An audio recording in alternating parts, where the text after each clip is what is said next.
So we're playing not answer, okay. To handle conversations about systemic racism and the history of oppression in America that you're trying to prohibit under this bill. Chairman Reagan. Thank you, Mr. Speaker. I have addressed your question already, sir. Representative Jones. So we're playing not answer, okay. So we're playing not answer, okay. To the representative, I believe in God. All else is settled by facts and data. Representative Jones. Mr. Speaker, he didn't, that's not an answer. Let's try again. Stop using God to justify your bigotry. Stop using God to justify hatred and racism. Stop using God to put Representative Jones, you were out of order. The reason I'll vote against this legislation is actually because I do believe this state, this country is redeemable, but it is not going to be redeemed or resurrected if we allow the status quo to persist. The purpose of this bill is to strengthen the prohibition on the divisive concepts that are part of TCA 49-719 and promote freedom of expression and educational excellence. The impact is to keep colleges about advancing knowledge and not advancing personal, political, or social agendas. Do you believe that college students are mature enough to handle conversations about systemic racism and the history of oppression in America that you're trying to prohibit under this bill? Chairman Reagan. Thank you, Mr. Speaker. I have addressed your question already, sir. Representative Jones. So we're playing not answer, okay.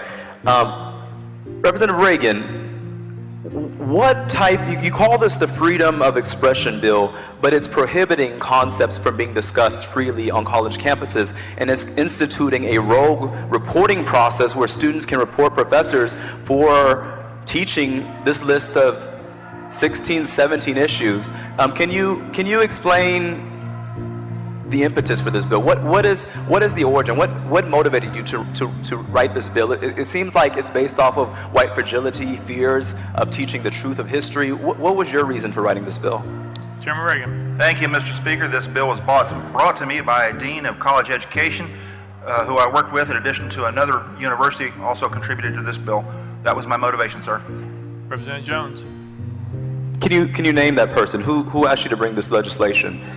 Chairman Reagan. I would prefer not to, sir. That's between me and the person who brought it to me. If you wish to discuss that in private, I'll be glad to do it. Representative Jones. Thank you. Representative Reagan, you grew up at a time where America was segregated. Under this bill, we can't teach that history.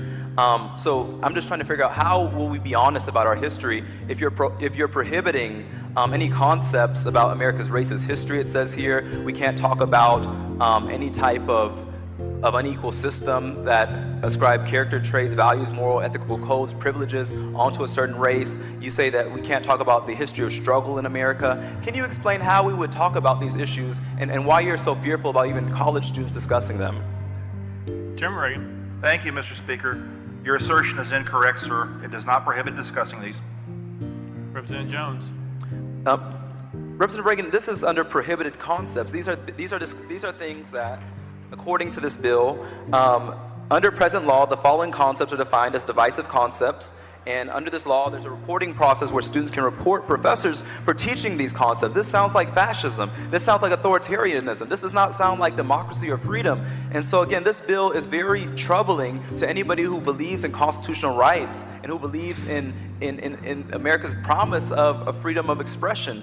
You are targeting professors and college students from talking about race and from talking about the history of America. I think it is shameful what you're trying to do. And I'm trying to get an answer as to see what is the origin of this bill, but you're being evasive because I don't think that you don't even know what the purpose of this bill is besides to feed into this racist narrative that you've been promoting all session. And so my question to you, Representative Jones, that's a personal attack and you're out of order. Please refrain from making those claims when you're on the bill. Thank you. Continue, Representative Jones.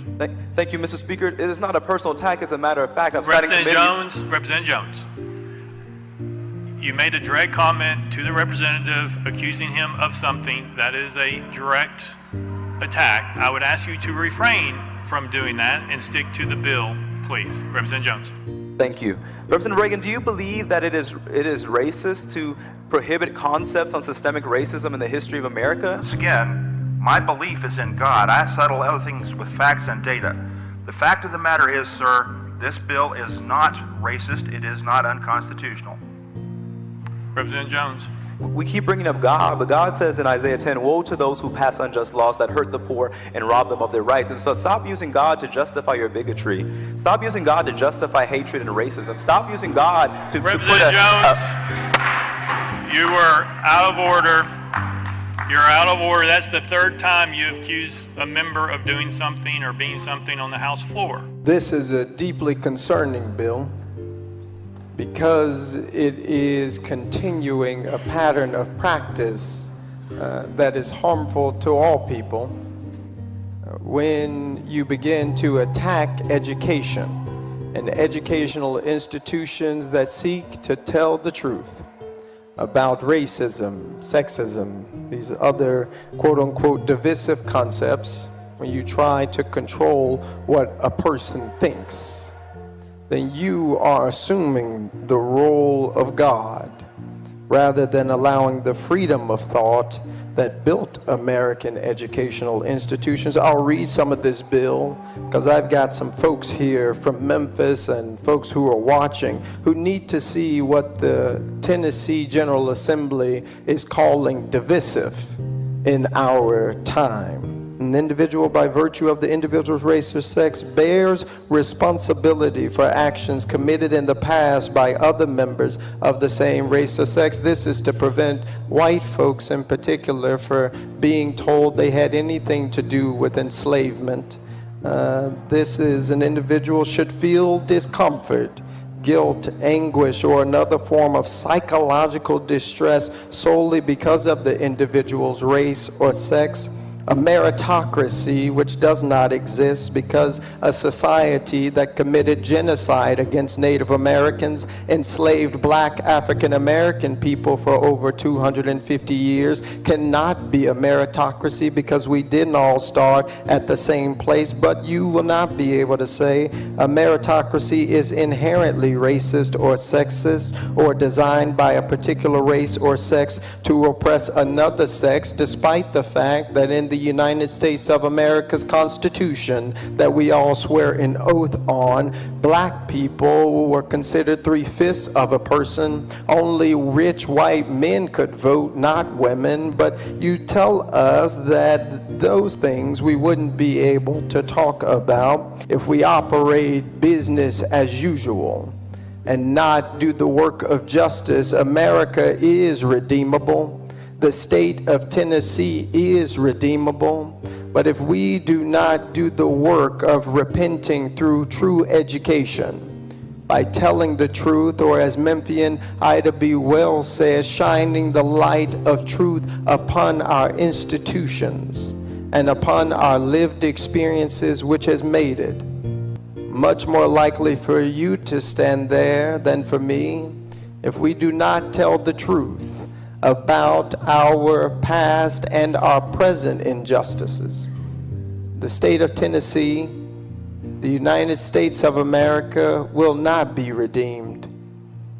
This is the work that we should be committing to, not banning people's ability to think critically about how we got to where we are because we're trying to preserve a status quo that has hurt us.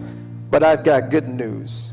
No matter what you do, people always rise. No matter what you do, people always rise. No matter what you do, people always rise.